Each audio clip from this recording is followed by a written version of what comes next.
All right. Good morning and good afternoon, everybody. Today is August 22nd, and we have a super powerful guest coming in to talk with us today. Kyle's going to come and talk to us about sales psychology. And I just want to say that Kyle works currently with our own sales team, and having him on board truly feels like we have a superhero on our team. I just want to say that, Kyle, it does feel like we have a superhero every day that you work with us. Like I can say that, from the own experience of running my own business, we all take clients through this experience, which is this created pipeline of the marketing, sales, and fulfillment. And we can all agree that we very much can figure out how to fulfill a wonderful service and product and how to go yoo-hoo to the people that we want to work with. But it is so painful when we cannot figure like that gap between when we have people who we see, who we think we can help, and there are people that we can see them and they do not know that they need our help.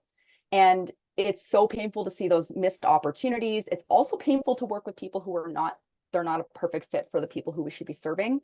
And assuming that you can acquire the competency in selling as well, it is a whole different monster to transfer that skill to a new hire and to lead and guide that team daily. So I just want to do like a little background for Kyle. He has been in high ticket sales for over, I believe, 8 years now, and where you were working as a coach, a closer, and a consultant as well. And then previous to that, you owned, ran, and coached at your own CrossFit gym. So you have such a huge, vast history of helping people learn what they need and helping them talk through the scariness of jumping into something big. So, I mean, in terms of what you guys are going to get today, you're getting the information that I wanted and I needed when I first started running my own business, because I had no idea what sales was going to be like. And if you have a new hire, you're going to get the skills that you want to transfer over to the hire that you have. So Kyle, thank you so much for coming in. Before we get started, are you able to tell everybody exactly like how do you like people asking questions throughout the scale call? First of all, thanks so much. Appreciate the kind words. I'll hopefully have my superhero cape on for you guys today. So the just to take a step back, right? Yes, I've been in high ticket sales for 8 years. Prior to that, I ran and coached and founded a CrossFit gym here in Wisconsin and worked with over 4,500 athletes in that decade. And where did this all come from? Like, why did I get into sales? I think it's kind of relevant for maybe some of you guys in the position you're in today. But as a coach, one of the things I realized is as people were coming in, I just started a CrossFit gym because I wanted to make a change. I grew up overweight, and it was really powerful for me to learn how to get fit, how to take care of my body, what real health and fitness actually was. And I just wanted to share that gift with other people.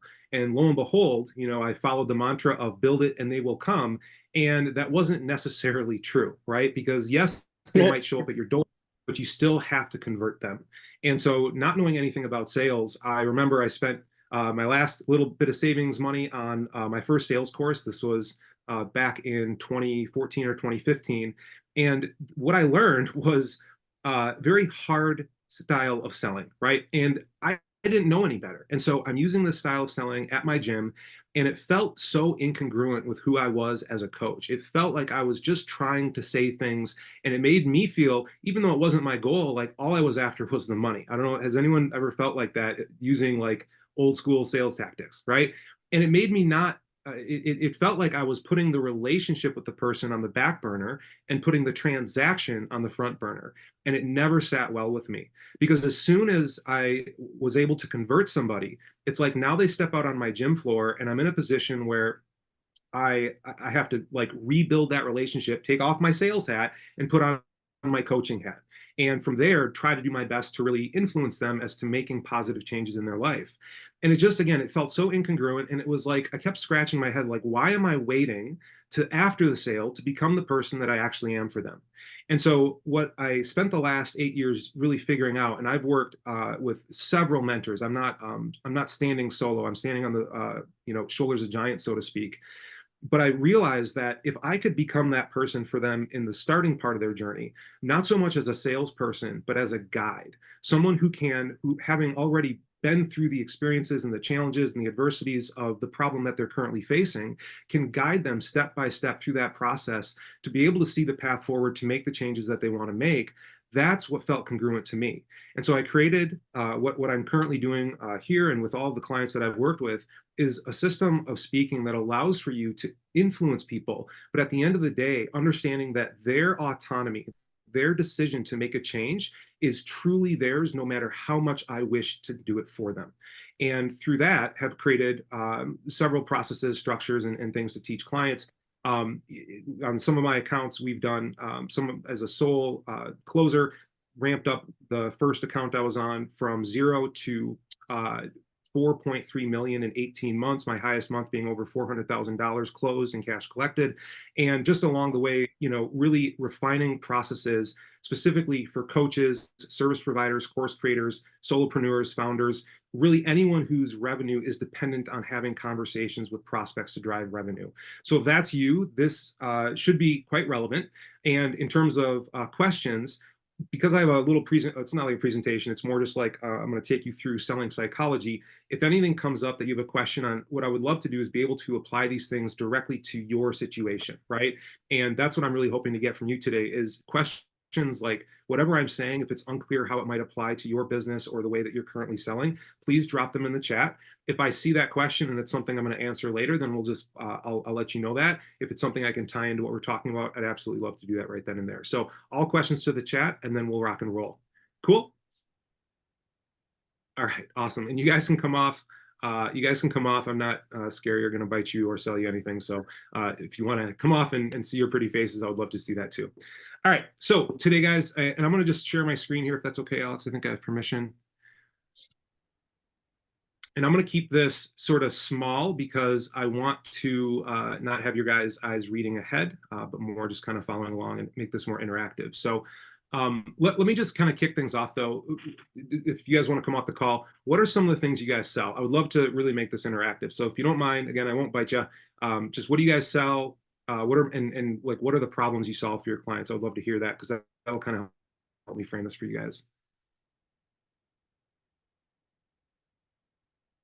I guess I'll go first. I have a SaaS company. I provide student account automation for K-12 schools. So I'm making sure that new students, as they enroll, get their accounts set up and then turned off when they leave. There's more to it than that, but that's the quick and dirty. Sure. And so what is that? What would you say the problem is they're having that really solves for them? There's lots of things that, depending on, some districts have lots, they're a revolving door that, some of them have a lot of kids coming in and out. Keeping up with that inflow and doing that accurately and quickly can be quite a challenge depending on, there are certain areas of the country where they're a lot more transient. So that's a bigger problem than maybe a more rural district that's more stable. So removing error and getting time back, it sounds like. Yeah, and accuracy. So yeah. Perfect.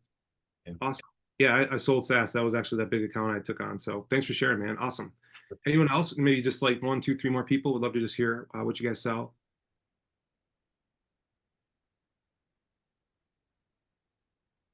There's no wrong answer.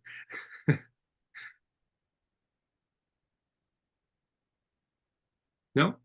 All right, that's fine. Well, I'll just keep rocking and rolling. You guys feel free to pipe in anytime. So guys, again, who this is for in selling psychology, this is for coaches, service providers, course creators, really anyone who is in a position where you have conversations with live prospects in order to both drive those conversions, which ultimately drives revenue and then brings you that revenue back as an owner. Why this really matters is when you really understand the principles behind sales, right? Not so much the words that we're saying, but why you're doing things. You're going to have way better conversations with those prospects. You're going to help those prospects want to become clients, which is going to allow for you to help more people, grow your company faster, and really generate more revenue, which can ultimately just bring you a better life, right? And so starting with a couple of definitions, the first one is, what is sales, right? And I really like to keep this one simple, but sales is really just any process that takes someone from an early stage of interest towards focused, committed action, right? We take someone who's generally out in the world and see something that might be relevant to their situation. We take them step by step through a process that brings them into actually doing something about it, of making that change. Now, selling is the purposeful questions you ask your potential clients to find out if there is a sale to be made. And the if is really the key distinction here. Because if you guys recall, my first early experience with sales, everything about hard selling, old school way of selling is really about assumption, right? We just keep saying things, hoping and positioning ourselves so that they buy, but there's no real connection there. And so the key is, when there's nothing more powerful on earth than a person feeling understood. And if we can get them to feel understood and have them express to themselves why they need something, now we can be clear that there is a sale to be made. And so one of the things that I just want to beat to death here, right? What do broke business owners want to do when they get in front of a client? They want to make a sale, right? And that comes across in so many different ways. Maybe you've heard the term commission breath. Maybe you've had people say, I see what you're doing, that sort of thing. And none of that feels good for us as owners, as founders, as people who are providing a service in hopes of making a better impact in their life, right? And so the goals that an outstanding entrepreneur probably wants from sales, and just see if this rings true for you, is to be respected, is to be trusted in your marketplace, is to do such a great job that you're gaining referrals from every conversion, to be more valuable than a competitor who undercuts on pricing because of who you are, to be seen as an expert, to be able to influence them, to have them want to be loyal to your brand, and for them to want to have urgency to make a change now. And again, if you just believe sales has, to do with selling products or services, I hate to break it to you, but you're in for a bumpy ride, because people are resistant to that. And so with the new age we're in, I mean, I've had the luxury, I say, of being in high ticket sales for 8 years, because my first 4 years, everything was just straight up over phone calls. Zoom wasn't even on the table, right? And so trust right now, buyers having been through multiple iterations of sales processes, especially in the online space, they kind of know the game, right? And when you're playing surface level tactics and they already know the game, they end up not trusting you as the consequence. And so really hard selling and high pressure on some of the accounts that I've been on, that's where the CEOs came in. You need to go harder, you need to do more, you need to just ram it down their throat type of leadership, which I was not a fan of, right, is not the answer. And so just to make a very clear distinction, the old way of selling, guys, has to do with high pressure, a lot of fast talking, fake urgency, right? We only have 5 spots left. Focused on making the sale, right? But you need this, right? Can you imagine if I showed up to sell someone a gym membership, I said, you're fat, you need this, right? No one's going to buy. And so it's disingenuous by nature. And the focus is on you as the salesperson, meaning that you're talking and it's over there listening. In the new age of sales, guys, wait for my computer to catch up here. The new way of selling is very relaxed, right? This is having a conversation over a cup of coffee with your best friend. Maybe not your best friend, but someone that you can help. It's relaxed, it's conversational. Urgency comes from the problem's pain. If you take nothing else away from this, guys, I want you to understand that the problems your prospects have is what drives a sales process. And so when they understand scarcity by seeing, and when you reveal to them by understanding what they value, how you can actually help them, right? Because until you understand what they value, you can't reveal value to somebody. And so the goal here is to truly understand what is the problem, how big is it, and show them why your solution is the only way they're ever going to fix it. And it brings you to a place where we're both, as collaborative partners, working to help solve that problem. And in which case, they have the autonomy to make the change. And so our listening provides the leadership rather than talking our way to a sale. And so the goals of a real sales conversation, guys, number one is we need to understand what your potential client wants or needs are. This is so oversought. One of the biggest mistakes most companies that I've audited are currently doing is they're great at something. Maybe they've built a product, maybe they've built a program or a service of some kind, and they're their own biggest fans, right? This is an amazing product. I know how much I put into it. I understand these features. These are the best things since sliced bread, right? That is a product-driven sales structure. And when you present someone with a product, prior to them understanding and having real clarity as to what the real problem is that the product solves, it creates that. You ever seen someone when their eyes glass over, right? And it's like they don't know what you're talking about. That's the result with a product-driven sales process. What we want to understand, starting with every conversation, is first, what are sort of the daily experiences of our prospect? How is this problem showing up for them? And from there, we can educate them as to what the real problem is. When you are the cause of someone's understanding moving from sort of that symptom level pain to the root cause pain, they automatically assume both that you have an answer and they feel understood. And so we always start our first part of our conversation with understanding what are your wants, what are your needs, and then the most important part, why they want it, right? A lot of sales, previous trainings I've been through, focus on say this when they say this, right? But what you have to understand is what your clients or what your prospects say is infinitely more important than what you say. Because if I try to, let's say I'm selling fitness, and I'll just use that as an example because it's easy. And if you guys want a different example, go ahead and drop it in the chat. But if someone came to me and was saying, oh, Ryan, awesome, thanks for putting on the chat. If someone came to me and said, I want to get fit, and I think they want to get fit because they want to be a great role model for their kids. And that's what I try to tell them, right? Well, can't you see by getting fit, you're going to be a great role model for your kids?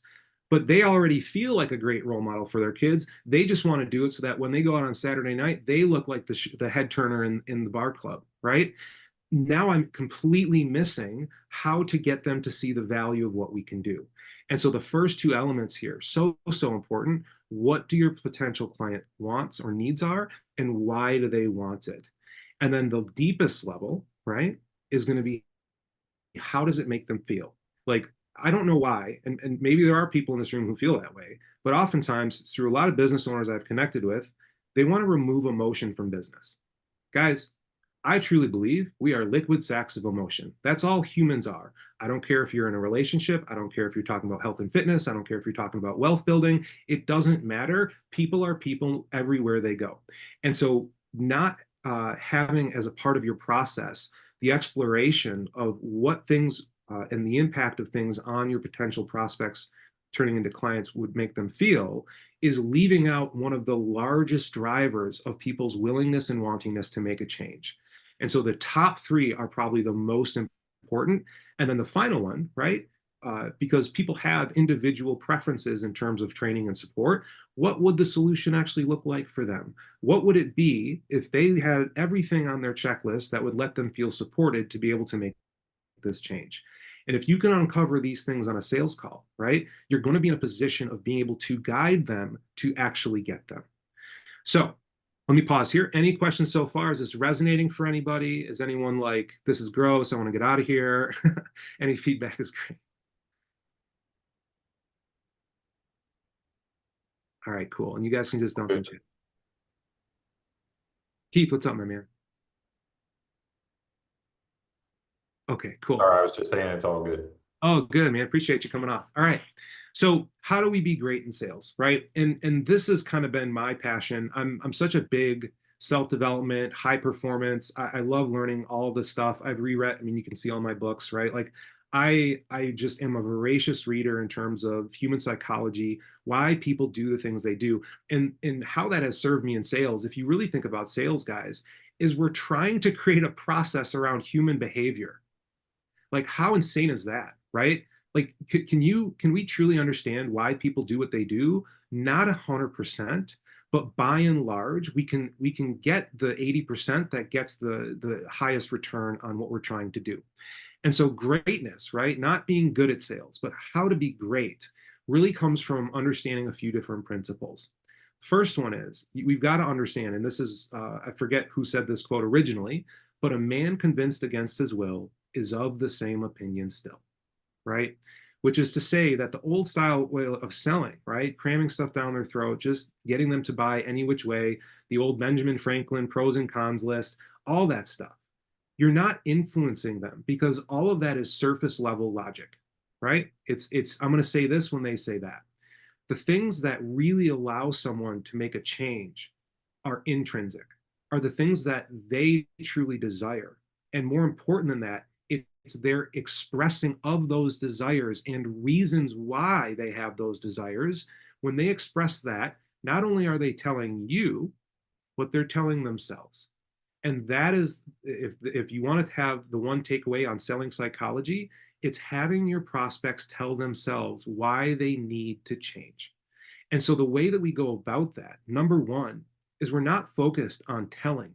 We're focused on asking great questions that has the prospect persuade themselves why your solution is the best and the only option to solve the problem. A person, and there's data to support this, I can go find it, I didn't get it put together for this presentation, but a person who persuades themselves on something versus you trying to persuade them is 5 times more likely to take action. So if you shift, if the only thing you shift is you move from telling to asking, you have a 5x return on your sales process immediately, right? If you make no other changes and you can do it right, that's 5x the conversion rate. That's 5x more people you're helping and 5x more revenue in your business. The second thing that we really want to focus on, okay? How many of you guys have been to a used or a new car sales lot? How fast do they talk, right? And this is what I mean by I've had the luxury of seeing the market mature, and I actually like it, right? So being a CrossFit nerd, one of my favorite things ever was Matt Fraser. He's the winningest of all time CrossFit champ, 5-time in a row CrossFit Games champion. And in one of the documentaries they made about the games, he's talking about he hopes every other athlete shows up to do their best. And in the off season, he would actually go meet with other top competitors and share his secrets with them. Now, why would he do that? Because the best want to actually have the best competition, right? And so how does this relate to slowing down? Well, if everybody has been talking fast for a very long time, right? The market is attuned to that. And so the only way we're going to break out of their assumption that we're selling to them is by being different. The only thing that will trigger them immediately is if you show up, you start speaking quickly, you start talking about your product, and then you flip around, put on a different physiology, slow down and start asking questions, it's not going to work well.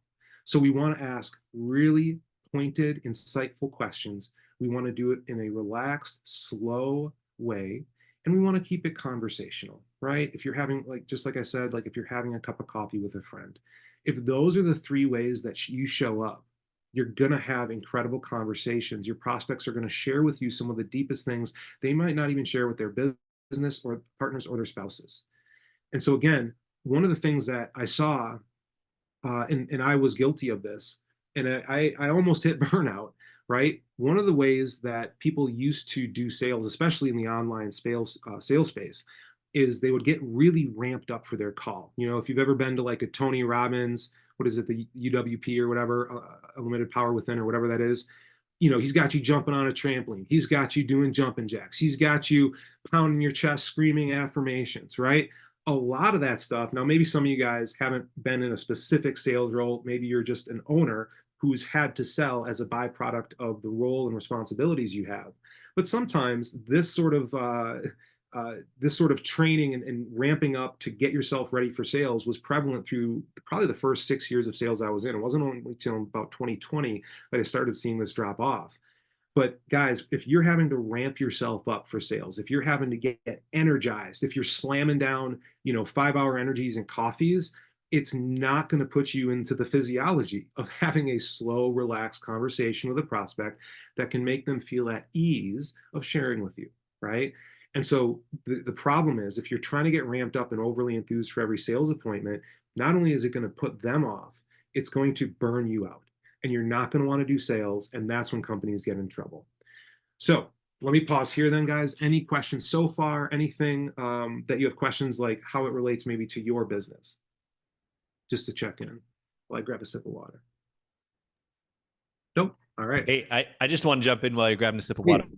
That the shift towards mindfulness and maybe intentionality within sales instead of brute force energy required, because I think a lot of us, myself included, have believed that that's what's required to sell. It's like, I have to be in, like, and it's like, actually, what if we step back and be humans first, and can help pull out the human side of the person that's on the other end of the potential transaction.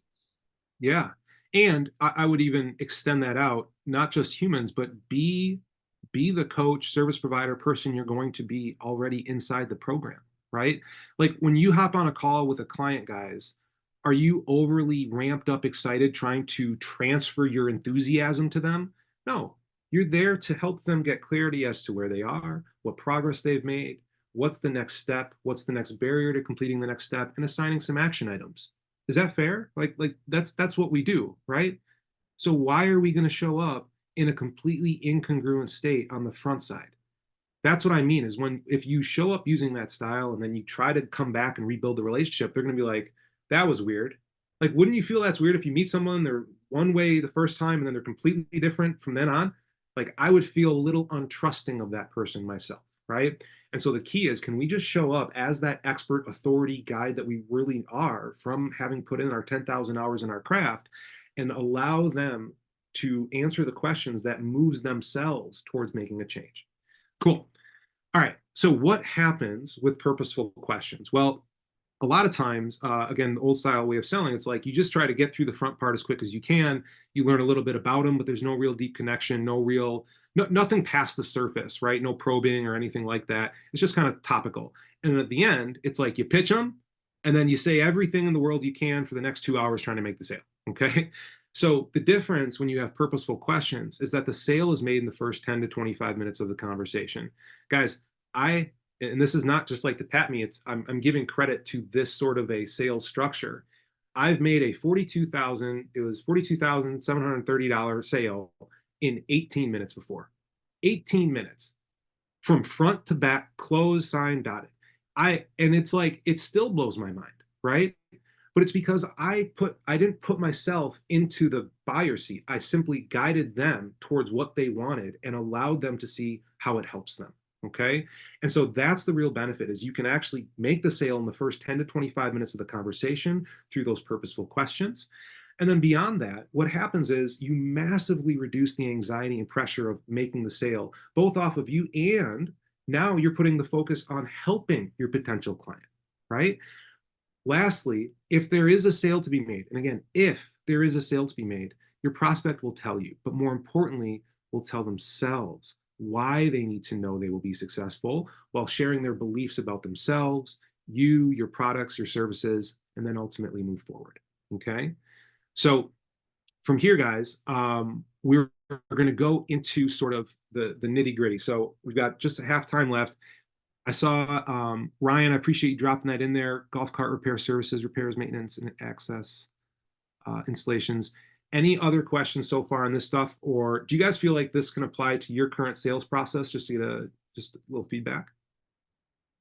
Awesome, cool. Just to understand, because I'm not sure if some of you guys, how you guys are currently selling, of course, but do all of you guys have conversations to actually convert prospects into clients? Is that the process you're currently using?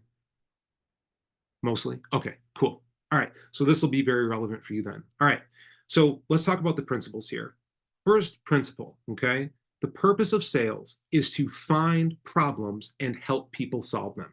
Now, again, I used to having, the reason I would get so ramped up for my sales, not just because I was trained to do that originally, but was because it sort of masked my own nervousness going into sales, right? Sometimes we're like, oh, I got a sales appointment, I'm a little nervous.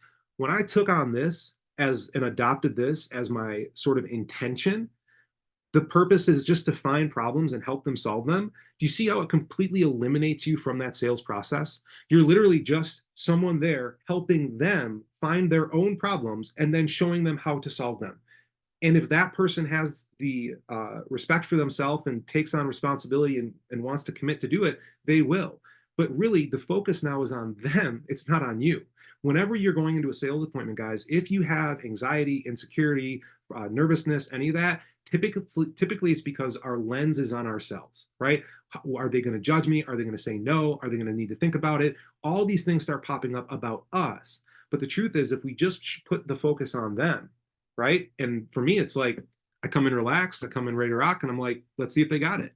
And what I mean by that is like, are they going to be willing to step up to solve their own problem? Because I ultimately can't do that for them, right? And when you do that, now you have anti-commission breath, right? It's like, you don't need anything from them. You're literally there to help. And it allows for you to also be non-judgmental, right? Sometimes when I say about purposeful questions, right? Sometimes it's like you get into the real nitty gritty, like how this problem might be showing up at home between a partner, right? A partnership. And it's like, if they feel that you're judging their situation, that'll kill the sale. So really maintaining a very neutral sort of stance, really being there just to find the problems and connect them and match them with the solutions that solve it, keeping the focus on them. I find that now it's just like super relaxed. I don't have any sort of like nervousness whatsoever. Okay. The second piece is we want to ask purposeful questions. Now I'm going to go through some stuff in a minute here that you'll actually see those questions, but purposeful questions, here's how I think about them. In terms of psychology, okay, people move through 5 stages of making a change. The first one is they're symptom aware. Symptom aware means I only experience how this problem shows up in my day-to-day, okay? So if we go back to fitness, maybe someone feels like they get out of breath when they take the stairs at work. Maybe they feel like at 2 o'clock in the afternoon, they're so damn tired, they sneak like George Costanza under their desk for a nap, right? Maybe they have this amazing little black dress in their back closet, but you know, they're unwilling to get out of sweatpants and gray tops because they just don't like how they look. Okay, those are symptoms of a bigger problem. What's the bigger problem? They don't have a consistent workout program matched for their specific needs, nutrition that fuels them properly, and accountability to themselves to stay consistent for the long haul so that they can put on the little black dress, they can have the energy to stay awake at work, and they can be the best they want to be, right? Do you guys see how that is a symptom versus the real problem?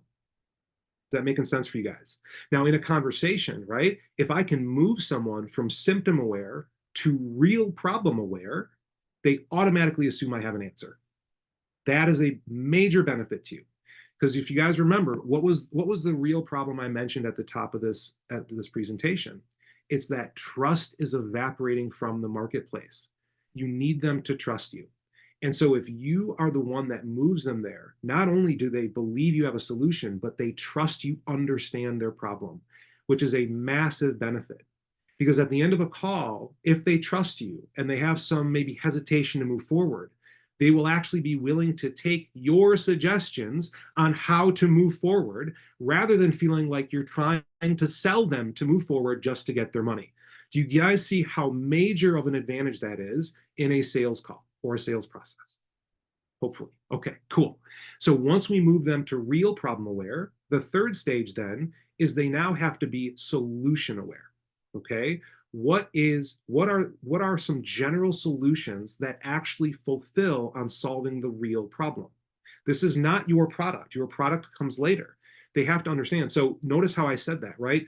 The real problem is you don't have a workout program designed for your needs. You don't have nutrition that's custom for your body needs, and you don't have accountability to stay with it in the long haul. Those are general solutions. That's not a specific program, right?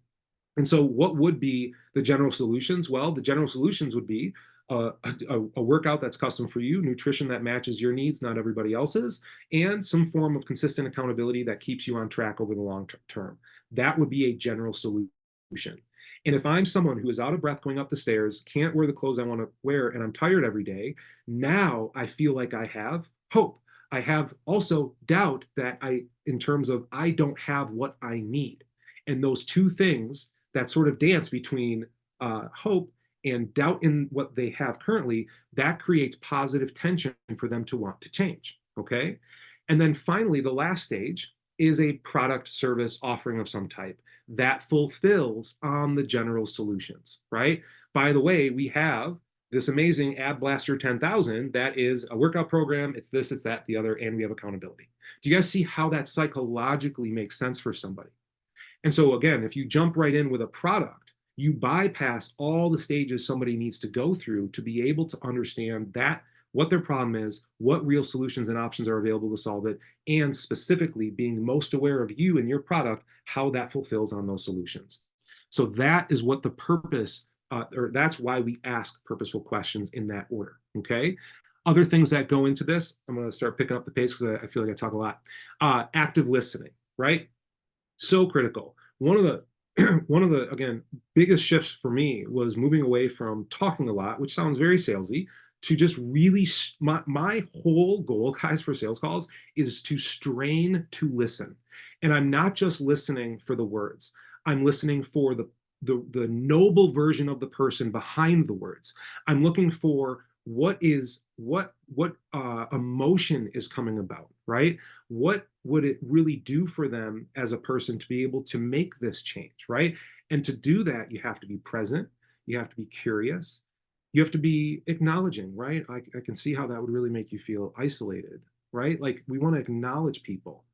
You also want to introduce silence and pauses, okay? Like if someone comes back and you ask them, let's say, hey, so I guess like why would you want to make this change now? And they say, well, I'm not sure. And you just sit there. Do you see how that's going to draw out of them wanting to answer that at a deeper level? Okay.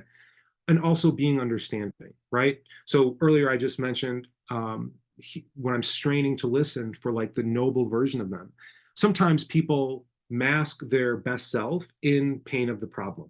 So what I mean by that is someone could come on, let's say I'm working for Alex and Will, and I have a small business owner, and they're like, I can't get my revenues high enough, and my employees are, they're wanting to have a career here, but I can't do it for them. Oh, so it sounds like you want to be a great leader that provides a secure career path for your company. Is that right? Do you see how I'm drawing out of them the best version of themselves? That's what I mean by leadership through listening. Okay. And so active listening is sort of the combination of all those things. Additionally, and kind of like what I just did in my example, you want to give feedback, but you also want to dig and use emotional anchors. So feedback, right, is kind of what I just did, right? Oh, summarizing what your prospect says and the pain it causes. Oh, I could see how that would be very isolating for you not to have someone that can actually communicate these things to you, right? Okay. Digging. Sometimes people give you surface level answers. It's a lot of times in business where there's like, if it's like a monetary return sort of investment, right? Like let's say I'm going to invest in Airbnb for 50 grand and I'm going to make 600K the next year, right?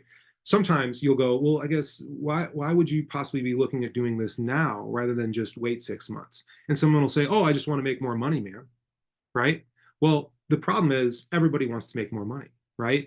And so if you let that go, you're not actually getting, again, the reason why someone wants to make the change. So I would probably want to dig into that by way of saying, well, most people want to make more money that I talk to. I guess what makes it really important for you personally, right? And now we can understand the why behind it. Or how do you mean by that? Or how so? These are things that will draw out and have, again, more importantly, the prospect tell themselves why they want it, okay? And then emotional anchors, right? So emotional anchors, people show up in most sales processes with like a main emotional driver. Sometimes the things that drive people forward are going to be frustration. It's going to be overwhelm. It's going to be insecurity, right? Other people might be driven the opposite direction. They want to experience joy in their business. They want to have peace of mind, right? And so when we're active listening and we understand what those emotional anchors are, we can inject those into the conversation by way of saying, so maybe time to make a change to really get you that peace of mind. right? That's how we use emotional anchors, okay? Now, the last one, most important, saved it best for last, is eliminating sales pressure and reactance, all right? So don't need to go too crazy into this, but here's a little example. What is reactance?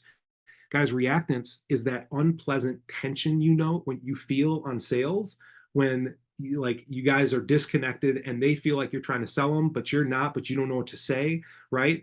It's like, have you ever told your kid they need to eat green beans? And immediately they're like, no, that's reactance, okay? It's when you try to tell someone something, that even could be in their own best interest, there is a natural psychological law of reactance where people put their guard up, okay? And so that's essentially where sales pressure comes from. And so again, if you take away one more thing from this, telling is not selling. Turn your statements into questions, right? It sounds like this, right? Morgan, I need you to start working out because I know that you're going to be able to lose the weight and feel better. Okay? You can already see her. Look at her leaning back away from the camera. Did you guys see that? This is just hypothetical. Okay? I say, Morgan, I guess, how important is it for you to actually, I guess, get the weight off and feel your best? Oh, it's so important. I want to become a mom, so I need to make sure that I can be in the best shape for that. Yeah. Time to make a change possibly so you can get in the best shape. Yeah, right? Like you guys, it's the same thing, statements versus questions, okay? And that's how you bypass a lot of this reactance, is you just simply overcome it by allowing them, it's leading again through, it's listening leadership. You allow them to tell you, and you ask the questions in the right order to have them go through that psychological process so that they arrive at the answers themselves, okay? Additionally, neutral physiology and language, right? Like, I don't know if you saw in that quick mock between me and Morgan, hey, have you considered? Would you be open to, hey, can I share a different perspective? Those are ways of allowing you to introduce new concepts, also without triggering reactance, because you're getting permission first, okay? So that's another really big one. And then lastly, and just to drive it home, you want to focus on the client and if there is even a sale to be made. If you keep that in your brain, you'll never get into hot water, and you won't feel, no matter what they say, you won't feel like you're actually trying to sell them because you know your intention is to solve their problem. All right.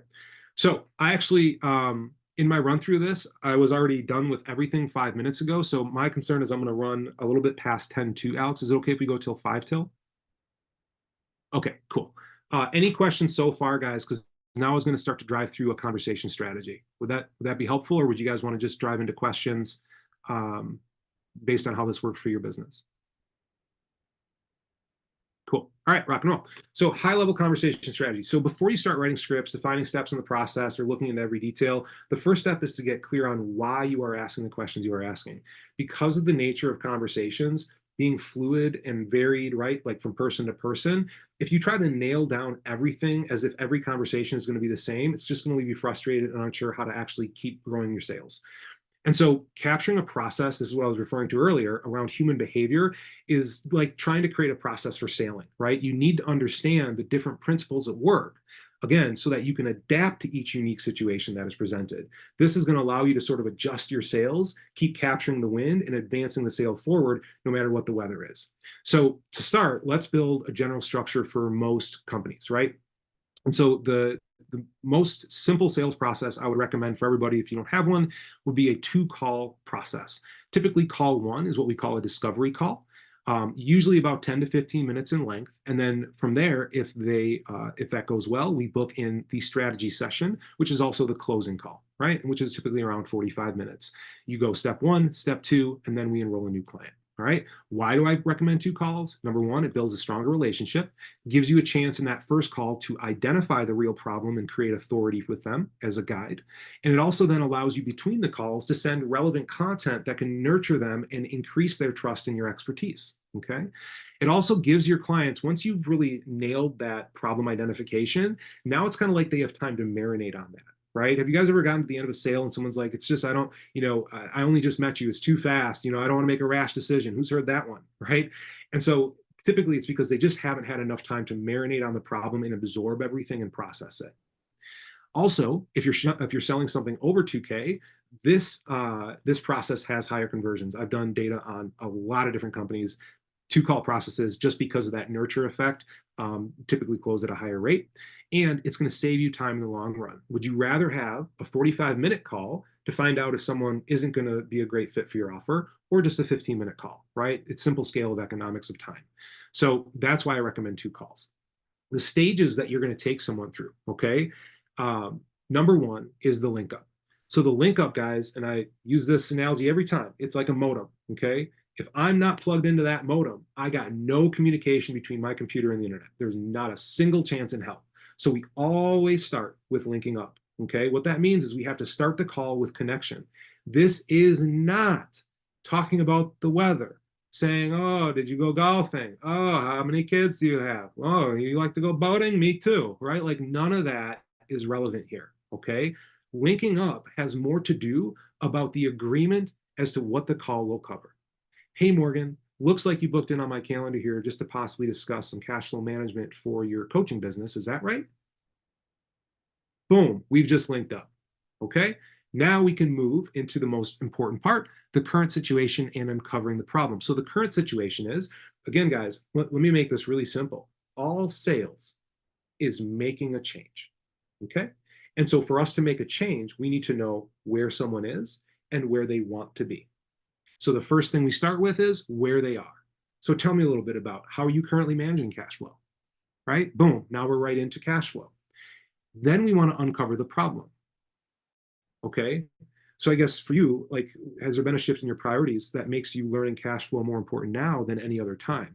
Oh, well, we're trying to scale and we need to hire, but we don't know, like all we can see is the money in our checking account. We actually don't know if we're going to have enough when payroll hits if we hire somebody. Oh, okay. And I guess for how long has that been going on? Oh, for at least a year. Okay, I guess, is that having an impact on you? Oh my God, I'm so frustrated. I'm overwhelmed. I need to get this done. We've been trying to grow. Do you guys see how this works? Okay. From there, we can understand, all right, let's say you had everything you needed. What might be on your checklist of training and support? Like what would actually have you feel supported in being able to make this change? Oh, I would need someone that could help with this. I would need this. I would need this. Okay, got it, right? From there, we build the solution, okay? I'm sorry, we just did that. Then we want to look at the future impact. Future impact is one of the most important parts of any sales process. You might have heard this in other sales training. It could also be consequence, okay? But essentially, guys, future impact is what happens if they don't make a change, right? It's like, well, God forbid, let's say you don't pick up an option from here and you keep sort of just looking at your checking account without having the ability to forecast your numbers and make smart hiring decisions at the right times. Like, what's the reality of the business?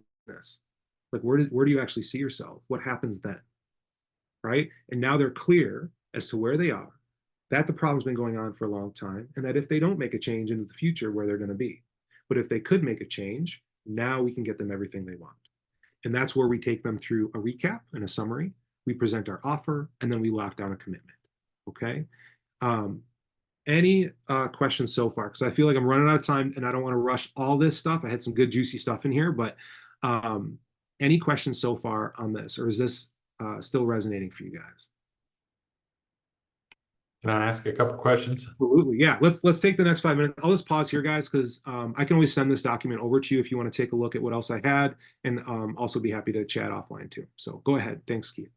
So mine's a little bit different in that I finally was able to transition out of the sales role. So I have somebody doing the actual selling part. So the follow up on, qualified leads that come in, he's taking care of all that stuff. And so my role has really been doing demonstrations. So it's a product demo. And so it is way more, it's not any of these things. And I do feel bad, sometimes that I'm not asking a lot of questions, but a lot of times I'm trying to generalize things about that. I've been doing this enough that I know the problems that they're likely dealing with or that they're going to deal with coming up, because I'm dealing with so many different schools. And so I mean, yes, we certainly explore their particular situation and why that, what brought them to the table and why they're, exploring our solution. But my part is making sure that they understand that we've covered all the bases, that we really have a solid understanding of their problem and are, you know, are the right solution to fix that. So Okay, I'm sorry, what's the question? I don't know, is like how does a product demo fit into what you're describing? Because this is really just about closing, but it isn't. What if there is a, you know, a technical demo and as a part of that? Because that's my part. Sure. So a couple of thoughts. One, in my experience, not every prospect actually needs to see a product demo. And in fact, sometimes it's a disservice because their focus goes off of their problem and onto something that they don't understand. And what Okay. happens when someone looks at something they don't yet have the skills to interpret is they imagine how much effort and sacrifice it will take to learn those things. And so it creates ambivalence to change. Do you see how that would work? And that's Right. not for everybody. Now, the other side of things is it's still very relevant because, and I've sold SaaS too. And so I was selling a SaaS product to fitness business owners. And in terms of the product, right, it's a solution that was comprehensive. I mean, it was go high level, but it was built out for fitness coaches, right? It had emails, it had everything. And I also, having been a fitness professional, knew all their problems. The problem is if I start telling them their problems, they're not telling who? Themselves, right? So having a process that works in the same vein of having them tell you, okay, because at the end of the day, everyone is selling money, time, and freedom. Like those are the three master outcomes, right? That's why when I was listening to you, it's like, well, you're actually selling time back, because if you can have a way that quickly does that and reduces error, not only does that get them time back, but it probably saves them money from having someone else to go back in and fix those errors, right? Right. So a lot of my discovery questions would be poised around that. Okay, so how are you currently entering this? Is it manual, or is it you? Is it manual? Is it someone else? Oh, it's me. Okay. How much time every day is that taking you? How many times in the last month have you had to go back to make adjustments due to error, right? How long has that been going on? If you could, would you rather, where would you spend that time if you didn't have to spend it there? Right. Right. And I'm building those things up. So now I understand, well, I'd spend the time with my family, my kids, and it'd give me the freedom away from the office or whatever it is. It's like, well, cool. When you go and you demonstrate, okay, so you know how you had mentioned that it's kind of taking you a little bit of time every week to go back and fix those errors. Well, what we found is the biggest issue is most people don't have an automatic system that does it perfectly every time without them lifting a finger. And so what we do is we come in and put a system in place that allows for you to set up the things in this way. It automatically enters it here, and you get all that time back with your family. Do you see Right. how that would help you? Yeah. Right. So that's like a way of delivering. I actually have a complete 72-minute how I present offers, training, and my actual script with slides. If that's something you want, you can just message me. I'm happy just to send it over if you want to see kind of the in-depth way I do that. Okay. Cool. Thanks. Does that help? Does that help? Yeah. Okay, awesome. All right, guys, we got 60 seconds. Any 60-second questions? All right. Any takeaways from today, guys? Any golden nuggets? Yeah, what's up, Morgan? I have a 60-second question if nobody else does. It's because it goes back to the principles of selling. If you want to scroll to that really quickly on there, there's the back up. Because that's amazing. Like that's the first thing that I would be teaching over to like myself and my team.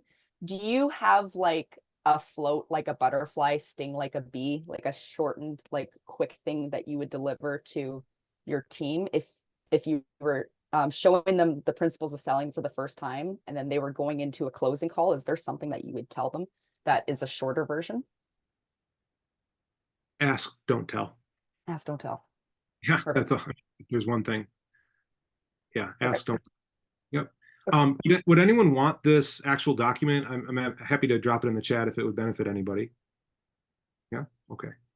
We can tag it to the scale call as well. So when people go back and they can watch the recording, we can have that document tagged in there. And if you guys want me back to do the second part in full, I apologize. I guess I went a little long on the front side. Would be happy to do that. But if you guys need me, you can find me on Facebook or I'm connected obviously with Alex and Will here and the whole team. So you can reach me through them as well if you have any questions. Cool. Kyle, that was awesome. Thank you so much for coming in and going through all this with us. Definitely want like a part 2. And I know that we have to wrap up in a second. So I just want to thank everybody so much for coming in. And Thank yeah. Awesome. Thanks for having me, guys. All right. See you. Cheers. Bye.